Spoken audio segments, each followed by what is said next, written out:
because we march a lot, but most of us come from the Marcher lands, troublesome lands between Wales and England, where the king always had to put Marcher lords in charge to keep the natives down. Very unruly natives, these lot. They'll show you some of the weapons that were used back in the 17th century, when perhaps TRETOWER was in need of protection. Now, they didn't have a proper garrison here, but anybody who worked on the estate, or anybody who liked making a noise with guns, would come along and help to protect. The first thing you're going to be shown is some pike drill.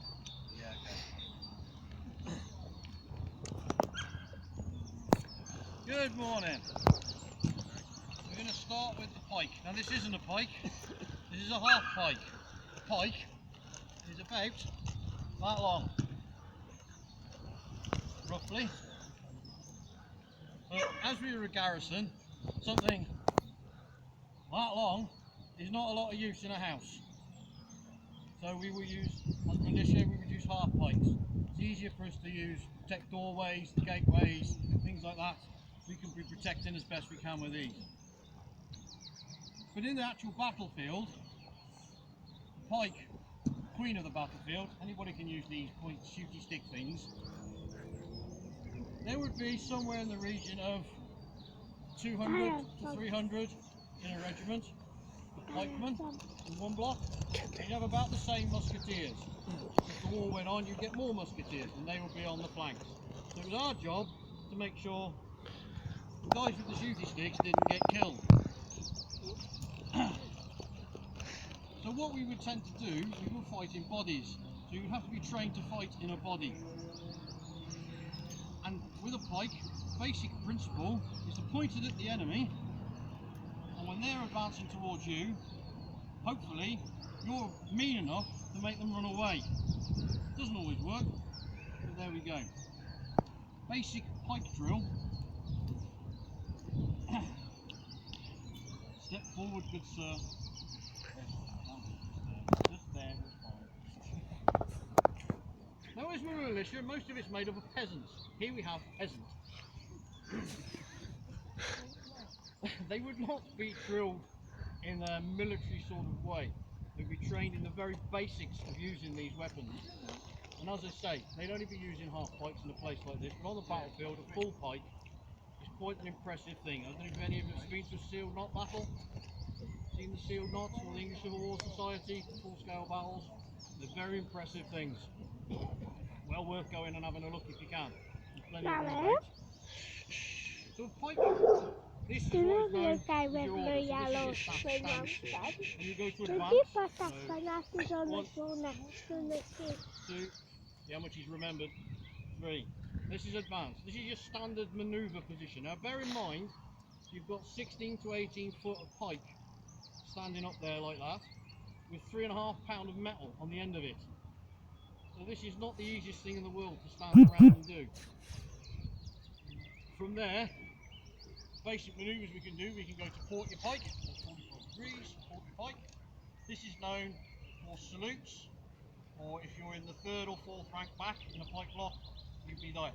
Then you go to charge your pike, charge, it's up there. Again, bearing in mind, there's 18 foot of pole here, with a big pole point in the end, and we are all packed in like this.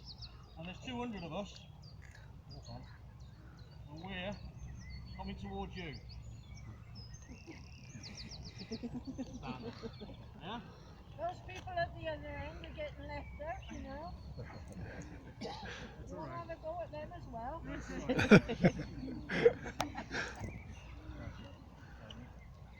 Basic marching, simple set, everything comes off the left foot, march on. So we're marching towards the enemy, you see the enemy go towards the right. We're marching on as we get closer, charge! Step on. And you keep stepping on, because somebody's got one of these witchy things.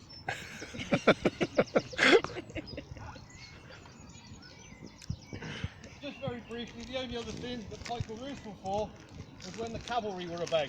So when the cavalry were about, they would take these guys here, wouldn't have a great deal of protection. They got a sword, if they knew how to use it, and they got a shooting stick. Now bear in mind, the shooting stick goes from 2 or 3 times a minute if you're lucky. Horses move a lot quicker than that. So we, so jam the endings round, put on it, and then down. That would be a big ring of pikemen. So the musketeers could then come in here again. Bear in mind there's 18 foot here, and this is pointed at the enemy. So these guys are now protected from the cavalry. They can now fire at will out at the cavalry. Use this bit here, the short pointy bit. You're aiming for the intelligent part of the cavalryman, which is the horse. If you take the horse out, he becomes an infantryman. Not a lot of use. Not very pleasant, but that was war. Okay, the cover. That's basically, very simply, what the drill was for the pike. Quite simple, but you're having to work en masse. You're not working as an individual, and that's where the training came from. You have to learn to work as a body, because as soon as this pike block breaks up, you've got an 18-foot long pole. Not a lot of use when I'm on my own. You know, I'm going at this guy here with my pole, and he's just going to knock the end of it aside, come down it. He'll probably have a sword. I would probably have a sword as a pikeman, but I wouldn't have a clue how to use it. I'd be given one, I'd be chopping wood with it mostly, and that's about it. That is the basics of the pike block. We now shoot things. Thank you, Pike Marcher. You have your shooting stick.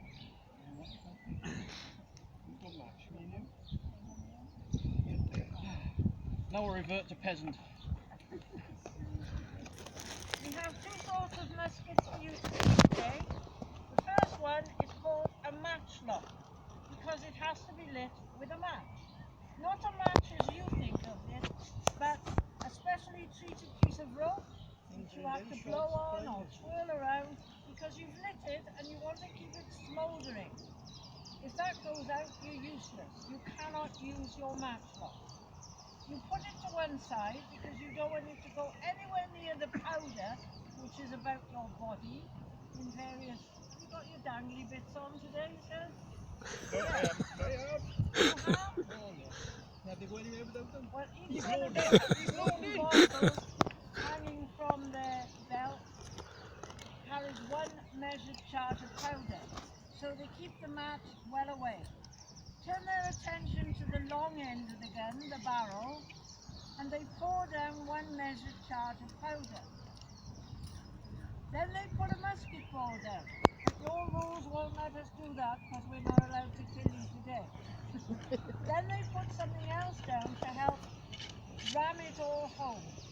Might be some grass, might be straw, bit of paper, sacking, and then they knock it all to the bottom with a scouring stick. Then they make sure they put their scouring stick out of the way. Master, can I know you are. And then they turn their attention to the other end of the gun, where there's a small depression called a pan, like a little tiny saucer, where they put some fine powder. Now what happens when they fire, they hope, if they put their match cord in the correct position, and this is the difficult bit, when they pull the trigger, they hope that the end of the match cord will light the fine powder in the pan. And the flash from there will light the main charge in the barrel. If only the powder in the pan flashes, it's called a flash in the pan.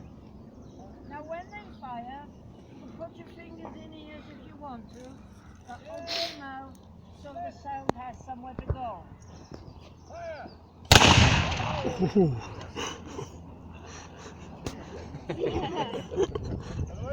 Now if something didn't happen, we call it a misfire.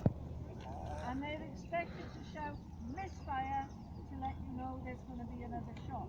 They're so clever today, no misfire. Here it goes.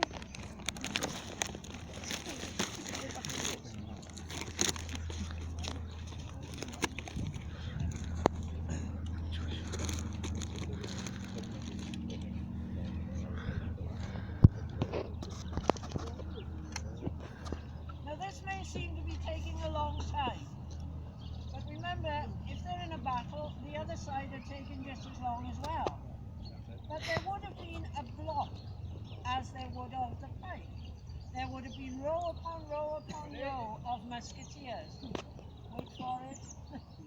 And perhaps the first 2 rows would already be loaded. Mummy, The first row kneeling why down, did they the have to second put row their standing guns up. on? They could fire, Fire. move to the back of the block where they could reload. So there could be constant fire if you're lucky. No. You are firing towards the trees, Phil. But they don't fire anymore. Sorry, Danny, eat your biscuits and have a few serious. No, I won't go. No, it's okay. I don't want to listen to the noise. Come and stand with me then. Come stand with me. There we go. Hi. It's loud. The next gun is called a flintlock. The matchboard was a bit unreliable. It could go out, it could be damaged. So where they're pointing is where a little piece of rock has been put. A hard rock called flint. Now they hope that when they pull the trigger, the metal will hit that piece of rock, there'll be a spark, and that is what will set the gun off. Because they get a bit fed up with carrying lots of things around with them, they go over to using cartridges, which are much easier to store. So they take the top off the cartridge, tip the powder down in, put the musket ball in, and then put the top of the cartridge in. So they don't leave any litter. There you go.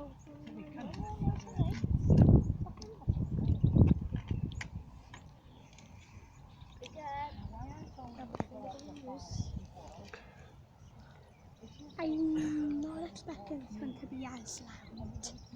I think it's going to be louder. I think it's going to be louder. I think it's going to be around out soon.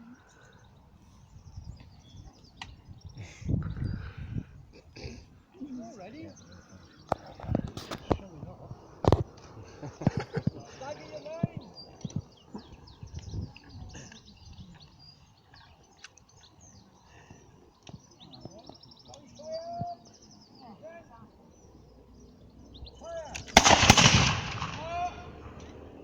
Misfire, so we have to have another shot. That one didn't fire. Here's the misfire. Are they done dinner for one? Danny. Danny. We should have brought a few friends on.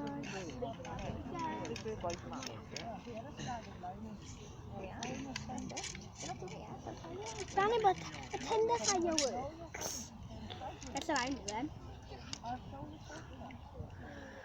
It makes the same sound as fireworks. Right, that's right. Stay there. No, you're not. You're turning around. Need fire?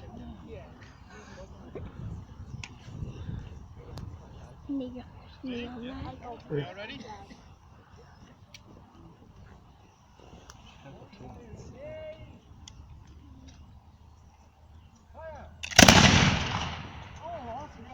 Hey! Ladies and gentlemen, when we go back inside, if you want to ask any questions, if you want to handle the guns, it's quite safe to do so. In the meantime, Marcher Stuarts, give courtesy.